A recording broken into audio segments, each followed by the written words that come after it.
গণভোটের জন্য প্রয়োজন আইনি প্রক্রিয়া বললেন আলী রিয়াজ। 15 অক্টোবরের মধ্যে জুলাই সনদ স্বাক্ষর করতে চায় কমিশন। অন্তর্বর্তী সরকারি নির্বাচন করবে রিজওয়ানার আশ্বাস, বললেন তিনি সেফ এক্সিট খুঁজছেন না, নির্বাচনে সহযোগিতা করবে ইউ, জানালেন আমির খসরু। গুমের ঘটনায় শেখ হাসিনা সহ 30 জনের বিরুদ্ধে আনুষ্ঠানিক অভিযোগ আমলে নিয়েছে ট্রাইব্যুনাল, গ্রেফতারি পরোয়ানা জারি।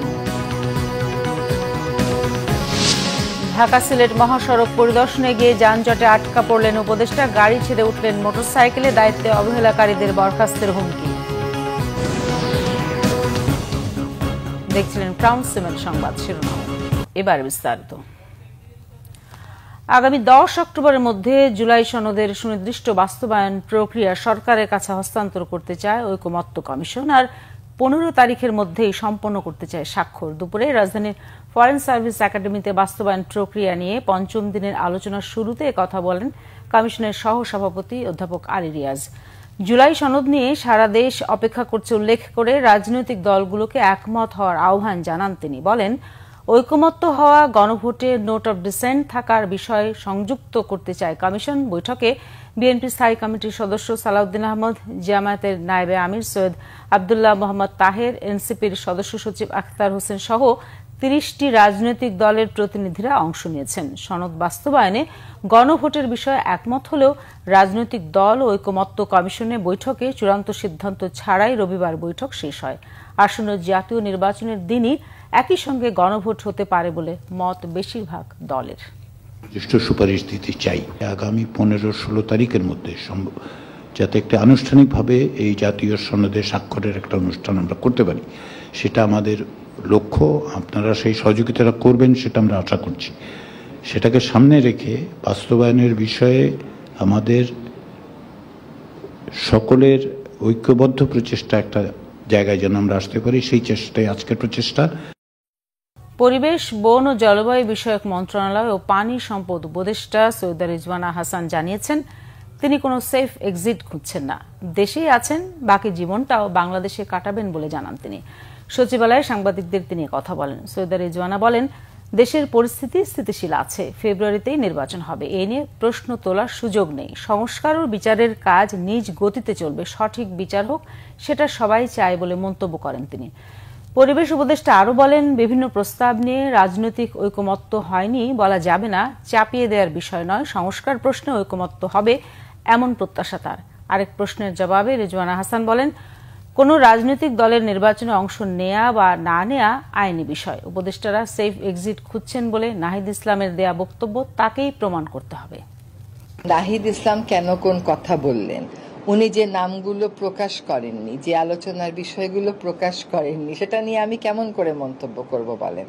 আমি যেটুকুন দেখতে পাই খোলা চোখে, সেটা হচ্ছে সকল রাজনৈতিক দলের মতন এই নবগঠিত রাজনৈতিক দলের সাথেও সরকারের ভালো একটা ওয়ার্কিং রিলেশনশিপ আছে। এটা উনি অভিমান থেকে বলেছেন নাকি এটা উনি আসলে ওনার কোনো একটা ব্যাপারে গ্রিভেন্স আছে, এই বিষয়গুলো পরিষ্কার উনাকে করতে হবে।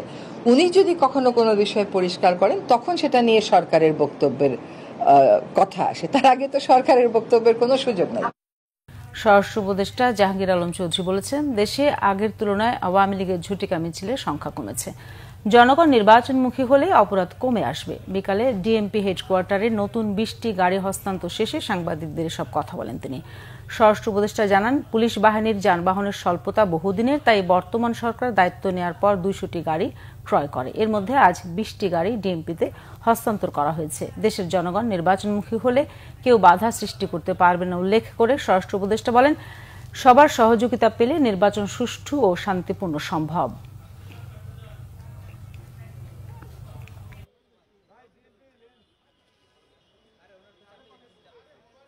ঝটিকা মিছিলের কিন্তু সংখ্যা কিন্তু কমছে। আপনারা জানেন একবার অনেক 244 জন যে সময় আমরা ধরলাম হাতে নাতে, সেই সময় কিন্তু এরপরে কিন্তু সংখ্যাটা অনেক কমে আসছে। তা আপনাদের এরকমভাবে যদি আপনারা সাহায্য এবং সহযোগিতা করেন তবে এইগুলি আরও কমে যাবে। সবাই যদি সহযোগিতা করে তো নির্বাচন কিন্তু খুব ভালোভাবে হবে। আর সবচেয়ে বড় স্টেক হোল্ডার হলো জনগণ। জনগণ যখন নির্বাচনমুখী হয়ে যাবে সেই সময় কেউ কোনো কিছু আটকাতে পারবে না। বিএনপি স্থায়ী কমিটির সদস্য আমির খসরু মাহমুদ চৌধুরী বলেছেন, আগামী নির্বাচনে পর্যবেক্ষক পাঠাবে ইউরোপীয় ইউনিয়ন। শুধু ইইউ নয়, সবাই গ্রহণযোগ্য ও সুষ্ঠু নির্বাচন চায় বলেও জানান তিনি। বুধবার সকালে গুলশানে বিএনপি চেয়ারপারসনের কার্যালয়ে ঢাকাস্থ ইউরোপীয় ইউনিয়নের রাষ্ট্রদূত মাইকেল মিলারের নেতৃত্বে ইইউ প্রতিনিধি দল বিএনপি মহাসচিব মির্জা ফখরুল ইসলাম আলমগীর সহ দলের সিনিয়র নেতাদের সঙ্গে বৈঠক করে। বৈঠক শেষে সাংবাদিকদের সাথে কথা বলেন আমির খসরু মাহমুদ চৌধুরী। নির্বাচনের ৩ মাস আগে নির্বাচন কমিশনকে যে ক্ষমতা দেওয়া হয় তা নিয়ে কালক্ষেপণ না করে এখনই কাজ করার আহ্বানও জানান বিএনপির নেতা। বলেন, বাংলাদেশের গণতন্ত্রকে প্রাতিষ্ঠানিক রূপ দিতে ইউরোপীয় ইউনিয়ন সহযোগিতা করতে চায়।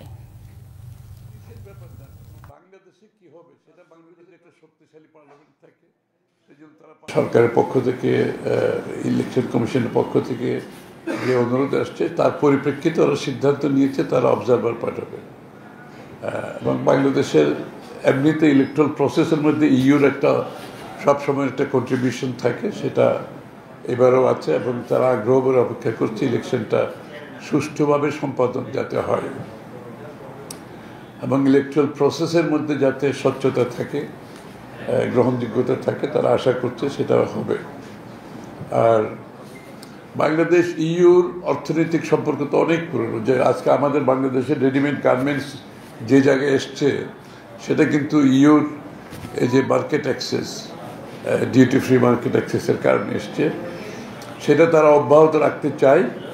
আওয়ামী লীগ সরকারের আমলে গুমের 2 মামলায় সাবেক প্রধানমন্ত্রী শেখ হাসিনা ও তার প্রতিরক্ষা বিষয়ক উপদেষ্টা অবসরপ্রাপ্ত মেজর জেনারেল তারিক আহমেদ সিদ্দিক সহ 30 জনের বিরুদ্ধে অভিযোগ আমলে নিয়েছেন আন্তর্জাতিক অপরাধ ট্রাইব্যুনাল। শুনানি শেষে আসামিদের বিরুদ্ধে গ্রেফতারি পরোয়ানাও জারি করেছে আদালত। বুধবার সকালে আন্তর্জাতিক অপরাধ ট্রাইব্যুনাল 1-এ অভিযোগ দুটি জমা দেয় প্রসিকিউশন। পরে এ আদেশ জারি করে ট্রাইব্যুনাল। শুনানি শেষে গুমের 2 মামলায় শেখ হাসিনা, তারিক আহমেদ সিদ্দিক, সাবেক স্বরাষ্ট্রমন্ত্রী আসাদুজ্জামান খান কামাল, সাবেক আইজিপি বেনজির আহমেদ সহ 30 জনের বিরুদ্ধে অভিযোগ আমলে নেয় ট্রাইব্যুনাল 1। জারি করা হয় গ্রেফতারি পরোয়ানা। এর আগে আওয়ামী লীগের শাসন আমলে বিরোধী মতের রাজনীতিকদের গুম করে র্যাবের টাস্কফোর্স ইন্টারোগেশনের টিএফআই গোপন সেলে বন্দী রেখে নির্যাতনের ঘটনায় করা মানবতা বিরোধী অপরাধের মামলায় সাবেক প্রধানমন্ত্রী শেখ হাসিনাকে প্রধান আসামি করে আনুষ্ঠানিক অভিযোগ জমা দেওয়া হয়। এদিকে 2024 সালে জুলাই-আগস্ট আন্দোলন ঘিরে রাজধানীর রামপুরায় 28 জনকে হত্যার ঘটনায় মানবতা বিরোধী অপরাধের মামলায় বিজিবির সাবেক কর্মকর্তা লেফটেন্যান্ট কর্নেল রেদওয়ানুল ইসলাম সহ 4 জনের বিরুদ্ধে আনুষ্ঠানিক অভিযোগ দাখিল করা হয়। পরে শুনানি শেষে রেদওয়ানুল ইসলাম সহ 4 জনের বিরুদ্ধে অভিযোগ আমলে নিয়ে আসামিদের বিরুদ্ধে গ্রেফতারি পরোয়ানা জারি করে ট্রাইব্যুনাল। শেখ হাসিনার আমলে চুরি হওয়ার কারণে অর্থনীতিতে ব্যাংকগুলো আশানুরূপ ভূমিকা রাখতে পারছে না বলে মন্তব্য করেছেন প্রধান উপদেষ্টা অধ্যাপক ডক্টর মোহাম্মদ ইউনূস। বুধবার এলডিসি গ্র্যাজুয়েশন নিয়ে উপদেষ্টা বিশেষ সহকারী সহ সংশ্লিষ্ট নীতি নির্ধারকদের সাথে রাষ্ট্রীয় অতিথি ভবন যমুনায় একটি উচ্চ পর্যায়ের বৈঠকে প্রধান উপদেষ্টা কথা বলেন। পরনির্ভরতার বদলে দেশে স্বনির্ভরতার উপর গুরুত্ব আরোপ করেন প্রধান উপদেষ্টা। পূর্ব ইউরোপ সহ বিভিন্ন দেশের সাথে ভিসা জটিলতা উত্তরণের উপরও জোর দেন তিনি। এছাড়া আইটি খাতে প্রণোদনা 6% থেকে কমানোর সিদ্ধান্ত হয় বৈঠকে। স্টার্ট আপের জন্য 900 কোটি টাকার একটি ফান্ড গঠনের সিদ্ধান্ত নিয়েছে সরকার। পরে রাজধানীর ফরেন সার্ভিস একাডেমিতে বৈঠক নিয়ে ব্রিফিং করেন প্রধান উপদেষ্টার প্রেস সচিব শফিকুল আলম। ওয়ার্ল্ড ফুড প্রোগ্রামে যোগ দিতে আগামী 12 অক্টোবর প্রধান উপদেষ্টা ইটালি যাচ্ছেন বলেও জানান প্রেস সচিব। শেখ হাসিনার আমলে যে চুরি, যেই ধরনের লার্জ স্কেলে চুরি হয়েছে এবং পুরো ব্যাংকগুলোকে যেভাবে খালি করে দেওয়া হয়েছে, সেই কারণে এটা এনপিএল বেড়েছে। আর এনপিএল বাড়ার কারণে যেটা হয়েছে যে বাংলাদেশ ব্যাংকিং সেক্টরের হেলথে এখনো আমরা রিস্টোর করতে পারিনি বা এটা নিয়ে কাজ হচ্ছে। তো উনি বলেছেন যে কিছু কিছু ক্ষেত্রে অলরেডি আমরা আশাতীত সাফল্য পেয়েছি। রিজার্ভের পরিমাণ এখন 5 মাসের আমাদের ইম্পোর্টের সমান রিজার্ভ আছে। ইনফ্লেশন 12.5 থেকে 8.3-এ নেমে এসেছে। ঢাকা সিলেট মহাসড়ক পরিদর্শনে গিয়ে দীর্ঘ যানজটে আটকা পড়লেন সড়ক পরিবহন ও সেতু মন্ত্রণালয়ের উপদেষ্টা মোহাম্মদ ফাউজুল কবির খান। গাড়ি ছেড়ে গন্তব্যে গেলেন মোটরসাইকেলে চড়ে। ঢাকা সিলেট মহাসড়কের বেহাল দশা ও যানজট পরিস্থিতি পরিদর্শনে যাওয়ার পথে নিজেই তীব্র যানজটের কবলে পড়েন উপদেষ্টা মোহাম্মদ ফাজুল কবির খান। এর আগে সকালে চট্টগ্রামগামী মহানগর এক্সপ্রেস ট্রেনে সকাল 9:30টার দিকে ভৈরব রেলওয়ে স্টেশনে পৌঁছান মোহাম্মদ ফাজুল কবির খান। সেখান থেকে সড়ক পথে আশুগঞ্জ রেল স্টেশন পরিদর্শন করেন। 10:20 তিনি আশুগঞ্জ থেকে সরাইল বিশ্ব রোডের উদ্দেশ্যে রওনা হন। পথে আশুগঞ্জের সোনারামপুর এলাকায় প্রায় 2 ঘন্টা যানজটে আটকেছিলেন। পরে পায়ে হেঁটে গিয়ে বাহাদুরপুর এলাকায় মোটরসাইকেলে চড়ে সড়ক পরিদর্শন করেন। দায়িত্ব অবহেলাকারী কর্মকর্তাদের সাময়িক বরখাস্তের হুমকি দেন উপদেষ্টা।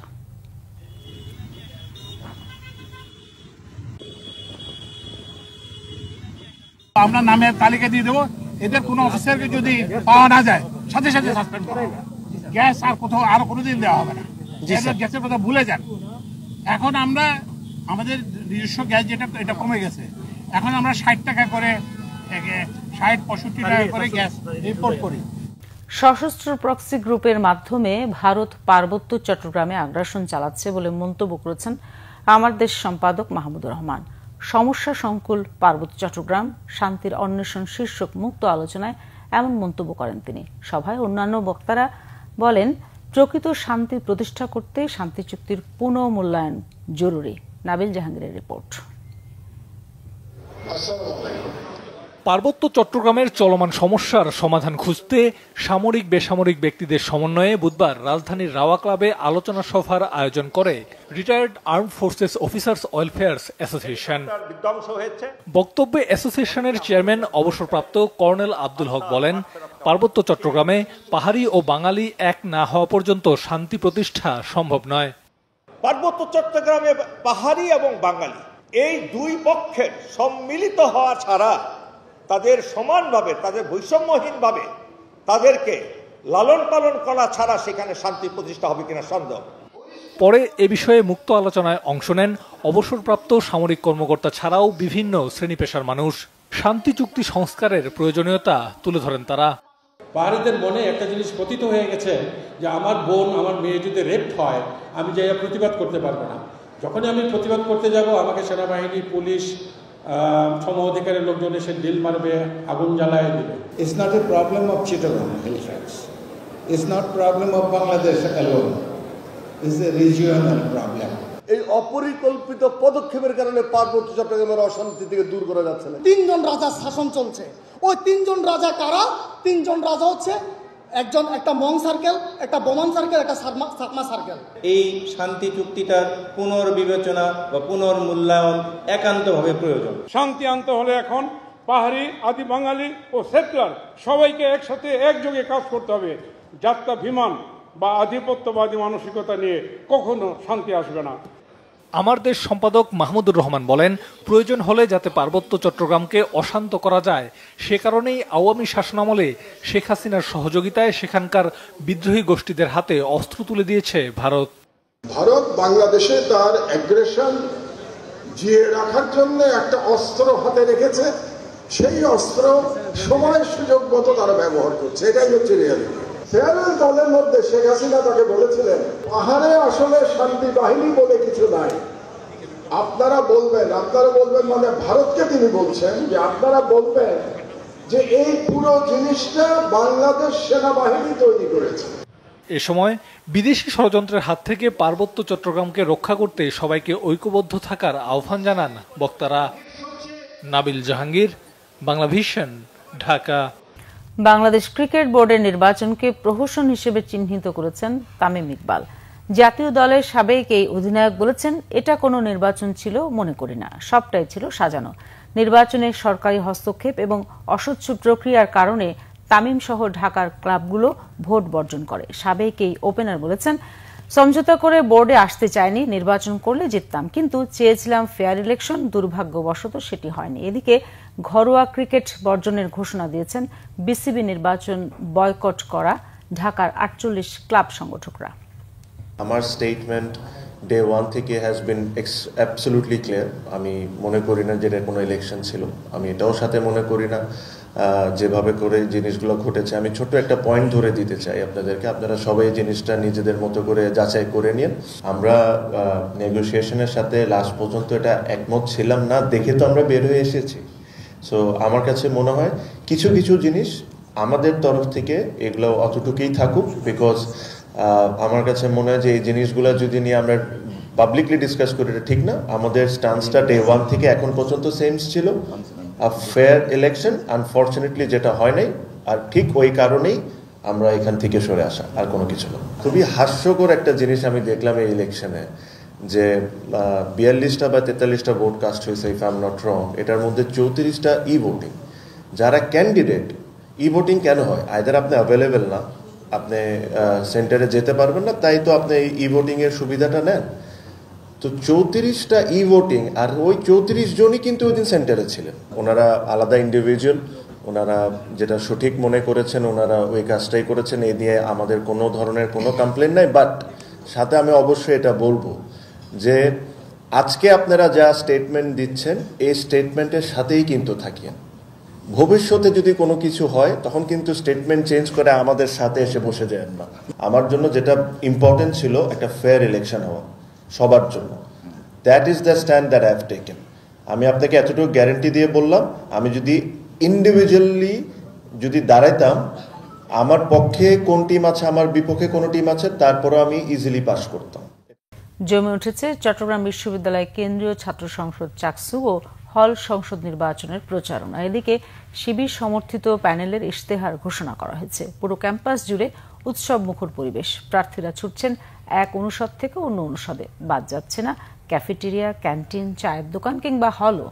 যেখানেই শিক্ষার্থীদের দেখা মিলছে করছেন কুশল বিনিময়, চাইছেন ভোটারদের ভোট ও দোয়া।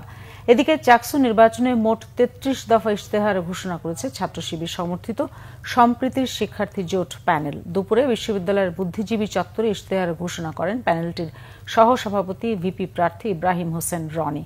ইশতেহারে 9টি বিষয়ের উপর গুরুত্ব আরোপ করা হয়। প্রধান নির্বাচন কমিশনার জানিয়েছেন, নির্বাচন ও ফলাফল নিয়ে যাতে কোনো সংশয় দেখা না দেয় সেজন্য বড় পর্দায় ভোট কেন্দ্রের ভেতরের পরিস্থিতি দেখার ব্যবস্থা থাকবে।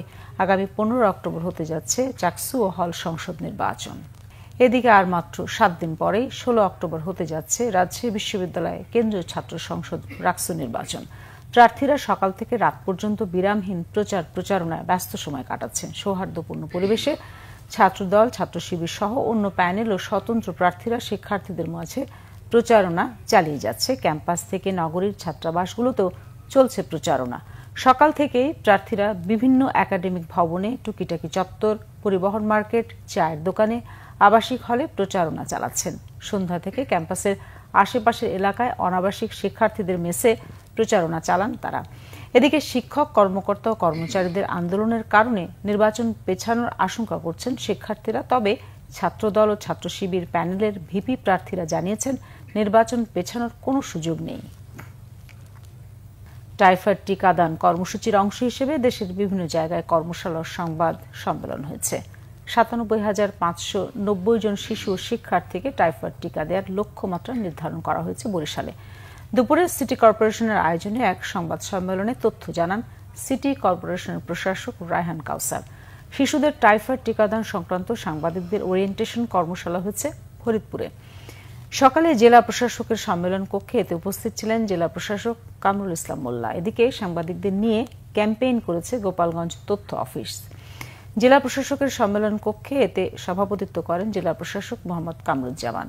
কর্মশালা হয়েছে মাগুরাতেও। সকালে পারনন্দ আলী মডেল মসজিদ মিলনায়তনে প্রধান অতিথি ছিলেন অতিরিক্ত জেলা প্রশাসক আব্দুল কাদের। অন্যদিকে ক্যাম্পেইন উপলক্ষে প্রেস ব্রিফিং হয়েছে মুন্সিগঞ্জে। সিভিল সার্জন অফিসের কনফারেন্স কক্ষে এতে বক্তব্য রাখেন civil surgeon doctor ATM Obaidullah. এছাড়া একই কর্মসূচি পালন হচ্ছে কিশোরগঞ্জেও। চট্টগ্রামে বাস চাপায় হেফাজত নেতা নিহতের জেরে চট্টগ্রাম, খাগড়াছড়ি ও রাঙ্গামাটি সড়ক অবরোধ করেছে সংগঠনটির নেতাকর্মীরা। পুলিশ ও স্থানীয়রা জানান, দীর্ঘদিন ধরে রাউজান পৌরসভার মেডিকেল গেট এলাকায় পরিবার নিয়ে বসবাস করে আসছিলেন হেফাজতের কেন্দ্রীয় কমিটির সদস্য সোহেল চৌধুরী। মঙ্গলবার বিকালে চট্টগ্রাম রাঙ্গামাটি সড়কের গাড়ি চাপায় নিহত হন তিনি। সোহেলকে হত্যা করা হয়েছে এমন অভিযোগে আজ সকাল থেকে প্রায় 3.5 ঘণ্টা সড়ক অবরোধ করে রাখে তার সমর্থকরা। এতে সৃষ্টি হয় তীব্র যানজট। চরম দুর্ভোগে পড়েন কয়েক হাজার মানুষ। ঝালকাঠির সুগন্ধা ও বিষখালী নদীতে নিষেধাজ্ঞা অমান্য করে ইলিশ ধরায় 7 জেলেকে 1 মাসের কারাদণ্ড দিয়েছে ভ্রাম্যমাণ আদালত। রাত থেকে সকাল 8টা পর্যন্ত মৎস্য বিভাগ ও জেলা প্রশাসন নদীর বিভিন্ন পয়েন্টে অভিযান চালায়। এ সময় 10,000 মিটার জাল, 3টি নৌকা, একটি ট্রলার জব্দ করে এবং 7 জেলেকে আটক করা হয়। মৎস্য বিভাগ থেকে জানা গেছে, জেলা প্রশাসনের নির্বাহী ম্যাজিস্ট্রেট ও জেলা মৎস্য কর্মকর্তার নেতৃত্বে সুগন্ধা ও বিষখালী নদীর ঝালকাঠি সদর, কাঠালিয়া, রাজাপুর ও নলসিটির বিভিন্ন পয়েন্টে অভিযান চালানো হয়। ইলিশ সংরক্ষণের জন্য জেলা প্রশাসন ও মৎস্য বিভাগের এই অভিযান চলবে 25 অক্টোবর পর্যন্ত। বঙ্গোপসাগরে ইঞ্জিন বিকল হয়ে 5 দিন ধরে ভাসতে থাকা ট্রলার সহ 26 জেলেকে জীবিত উদ্ধার করেছে নৌবাহিনী। নৌবাহিনী জানিয়েছে, 30 সেপ্টেম্বর চট্টগ্রাম উপকূল থেকে 26 জেলে সহ গভীর সমুদ্রে মাছ ধরতে যায় এমভি তাজমিনুর রহমান নামে একটি ট্রলার। 3 অক্টোবর ট্রলারটির ইঞ্জিন বিকল হয়ে মাঝ সমুদ্রে ভাসতে থাকে। বঙ্গোপসাগরের টহল কার্যক্রম পরিচালনার সময় মঙ্গলবার রাতে নৌবাহিনীর জাহাজ বানৌজার শহীদ মহিবুল্লাহ মাছ ধরার ট্রলারটিকে ইঞ্জিন বিকল অবস্থায় কক্সবাজার বাতিঘর থেকে প্রায় 27 নটিক্যাল মাইল দূরে ভাসতে দেখে। নৌবাহিনীর জাহাজ ট্রলারটির কাছে গিয়ে এর কাছে থাকা 26 জেলেকে উদ্ধার করে, পরে জেলেদের পরিবারের কাছে হস্তান্তর করে। একটি ব্রিজের অভাবে ভোগান্তিতে রয়েছে মানিকগঞ্জ সদর উপজেলার বেতিলা মিত্রা ইউনিয়নের রামদিয়া, নালরা সহ আশপাশের প্রায় 10 গ্রামের লাখো মানুষ। মেয়াদ শেষের 2 বছরে কাজের অগ্রগতি মাত্র 1/3। বাধ্য হয়ে জীবনের ঝুঁকি নিয়ে নৌকায় পারাপার হতে হচ্ছে শিক্ষার্থী ও সাধারণ মানুষকে। মানিকগঞ্জ প্রতিনিধি আকরাম হোসেনের পাঠানো তথ্য ছবিতে ডেস্ক রিপোর্ট। প্রায় 2 বছর আগে ব্রিজের নির্মাণ কাজ শেষ হবার কথা থাকলেও কচ্ছপ গতিতে মাত্র 1/3 কাজ করেই এবার লাপাত্তা ঠিকাদার। মানিকগঞ্জ সদর উপজেলার বেতিলা মিতরা ইউনিয়নের নালরা এলাকায় কালীগঙ্গা নদীর ওপর 4 বছর আগে 7,62,85,000 টাকার চুক্তি মূল্যে একটি গার্ডার ব্রিজের নির্মাণ কাজ শুরু করে কামারজানি ট্রেডার্স নামের একটি ঠিকাদারি প্রতিষ্ঠান। অনূর্ধ্ব 100 মিটার সেতু উন্নয়ন প্রকল্পের অধীনে গার্ডার ব্রিজের কাজ 2023 সালের 22 নভেম্বর শেষ হবার কথা থাকলেও তা হয়নি। ঠিকাদারের গাফিলতিতে পুরোপুরি বন্ধ নির্মাণ কাজ, ফলে বেহাল দশায় এর নির্মাণ সামগ্রী আর চরম ভোগান্তিতে ওই রুট ব্যবহারকারীরা। ডিঙ্গি নৌকায় রশি বেঁধে জীবনের ঝুঁকি নিয়ে নদী পারাপার হচ্ছে স্থানীয় লোকজন। প্রায় 2 মাস হয়ে গেল ওরা কাজ করছে, এখন সব লোক পালাইছে, একমাত্র ঘাট চৌকিদারে রাখে সব লোক ওরা পালিয়ে গেছে। কৃষিকাজের মালামাল এবং এখানে ধানের মিল, আমরা ধান ভাঙাইতে পারি না, কিছুই করতে পারি না, এখন খুব অসুবিধার মধ্যে আছি। এই ব্রিজটাও ভেঙে গেছে, ওনারা বলতেছে ভালো করে দিব, কিন্তু এই ব্রিজটা ভালো করে দিতেছে না। এখানে নৌকায় যাওয়া আমাদের অনেক কষ্ট। এখন কিভাবে আসা যাওয়া করে? এখন আমরা এই নৌকা দিয়ে যাওয়া আসা করি। আমাকে দাবি যে ব্রিজটা তাড়াতাড়ি ভালো করা যাচ্ছে। গুরুত্বপূর্ণ এই ব্রিজটির নির্মাণ কাজ দ্রুত শেষ করার দাবি স্থানীয় জনপ্রতিনিধিরও। ব্রিজটা 22-23 অর্থ বছরে কাজ শুরু হয়, অদ্যাবধি অনেক টাকা দেওয়ার পরেও এই ব্রিজের কোনো কাজ অগ্রগতি নাই। ব্রিজের নির্মাণ কাজ দ্রুত বাস্তবায়নের ব্যবস্থা নেওয়ার আশ্বাস দিলেন এলজিইডি কর্মকর্তা। ব্রিজের যে অ্যাপ্রোচ রোডের মাটির কাজটা বাই দিস টাইম সম্পন্ন করা হয়েছে। বর্ষা কমার সাথে সাথেই দ্রুত কাজটি বাস্তবায়নের ব্যবস্থা গ্রহণ করা হবে এবং এই অর্থবছর শেষে ব্রিজটি জনগণের ব্যবহারের জন্য উন্মুক্ত করা যাবে। গুরুত্বপূর্ণ ব্রিজটির নির্মাণ কাজ দ্রুত সময়ের মধ্যে শেষ করে জনগণের যাতায়াত সহজ করার উদ্যোগ নেবে কর্তৃপক্ষ, আশা ভুক্তভোগীদের। Bangla vision news desk. এবারে দেশের বিভিন্ন জায়গার আরো কিছু খবর নিয়ে রয়েছে একটি ডেস্ক রিপোর্ট। সাভারে মৎস্য ও প্রাণী সম্পদ মন্ত্রণালয়ের অধীনে উদ্বোধন হওয়া কোনো প্রকল্প বন্ধ হয়ে যায়নি বলে মন্তব্য করেছেন মৎস্য ও প্রাণী সম্পদ উপদেষ্টা ফরিদা আক্তার। সাভারে মহিষ প্রজনন ও উন্নয়ন খামারে বাংলাদেশ বাফেলো অ্যাসোসিয়েশনের উদ্যোগে বৈজ্ঞানিক সম্মেলনে যোগ দিয়ে তিনি এই মন্তব্য করেন।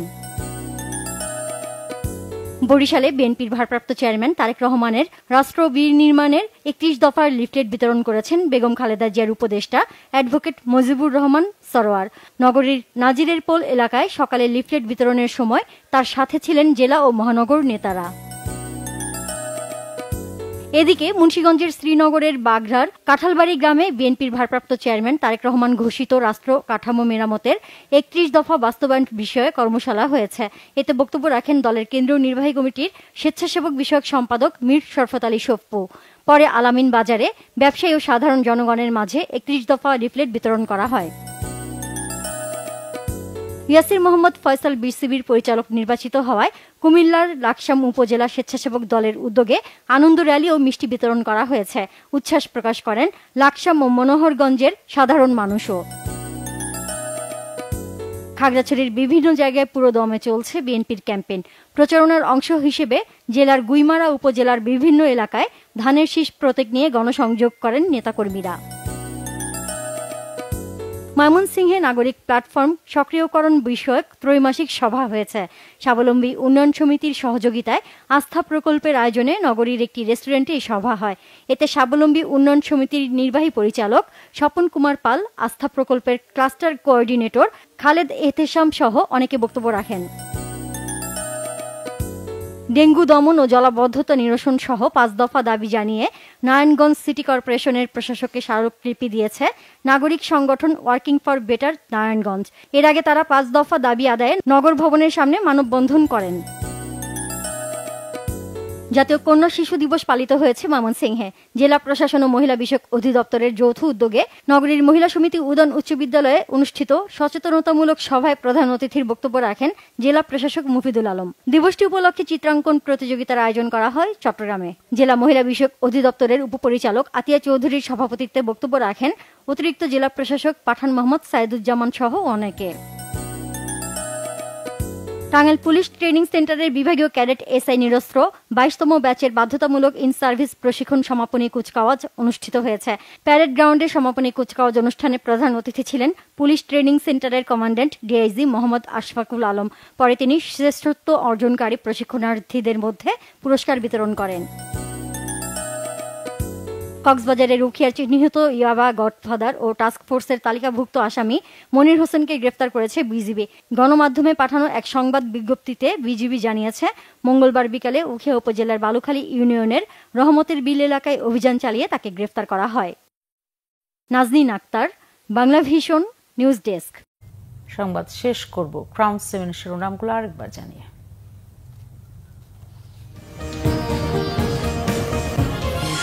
গণভোটের জন্য প্রয়োজন আইনি প্রক্রিয়া বললেন আলী রিয়াজ। 15 অক্টোবরের মধ্যে জুলাই সনদ স্বাক্ষর করতে চায় কমিশন। অন্তর্বর্তী সরকারি নির্বাচন করবে রেজওয়ানার আশ্বাস, বললেন তিনি সেফ এক্সিট খুঁজছেন না, নির্বাচনে সহযোগিতা করবে ইউ, জানালেন আমির খসরু। গুমের ঘটনায় শেখ হাসিনা সহ 30 জনের বিরুদ্ধে আনুষ্ঠানিক অভিযোগ আমলে নিয়েছে ট্রাইব্যুনাল, গ্রেফতারি পরোয়ানা জারি। ঢাকা সিলেট মহাসড়ক পরিদর্শনে গিয়ে যানজটে আটকা পড়লেন উপদেষ্টা, গাড়ি ছেড়ে উঠলেন মোটরসাইকেলে, দায়িত্বে অবহেলাকারীদের বরখাস্তের হুমকি। দর্শক, এই ছিল এখনকার মতো। পরের সংবাদ সন্ধ্যা 7:30টায় দেখার আমন্ত্রণ রইল। এছাড়া বাংলা ভিশন সংবাদ ও সংবাদ সংশ্লিষ্ট অনুষ্ঠান দেখতে ভিজিট করুন www.bvnews24.com ও facebook.com/banglavishnnews এবং সাবস্ক্রাইব করুন youtube.com/banglavishnnews। ধন্যবাদ সবাইকে এতক্ষণ সাথে থাকার জন্য।